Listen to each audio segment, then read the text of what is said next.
இப்போ உருளைக்கிழங்கு எங்கே விளையுது அப்படின்னு பார்த்தீங்கன்னா கூலர் பிளேசஸ். இப்போ பார்த்தீங்கன்னா மலை பகுதியில் நிறைய வளரும். பட் இது நம்ம சவுத்து எல்லா இடத்துலையுமே சாப்பிட்றோம்.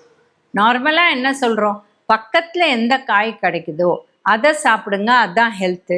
ஏன்னா ஃப்ரெஷ்ஷாக கிடைக்கும். ஒரு கத்திரிக்காய், வெண்டைக்காய், தக்காளி, பப்பாயா, பச்சை பப்பாயா கூட சாப்பிட்லாம். இதெல்லாம் வேக வச்சு நம்ம சாப்பிட்டா ஹெல்த்தி அப்படின்னு சொல்கிறோம். ஸோ இது எங்கேயோ விளையதை நம்ம எடுத்து எல்லாருமே சாப்பிட்றோம். அது நல்லதா அப்படின்னு கேட்டால் நம்ம நாட்டில் 2 விஷயம் ஜாஸ்தி ஆகிட்டு போகுது. ஒன்று பார்த்தீங்கன்னா இருதய நோய், நம்ம வேர்ல்ட்லேயே ஃபஸ்ட்டு இருக்கும். 2வது பார்த்தீங்கன்னா பெருமன், ஒபேசிட்டி. இது குழந்தைங்கள்லேயே வந்துடுச்சு, பெரியவங்களில் கேட்கவே வேண்டாம்.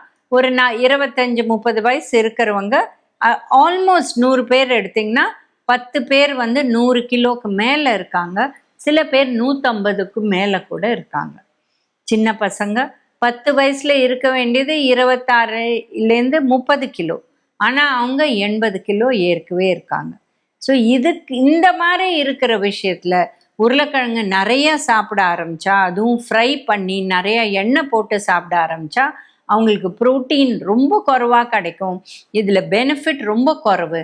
அதனால தான் உருளைக்கிழங்கை தவிர்க்கணும்னு சொல்கிறோம்.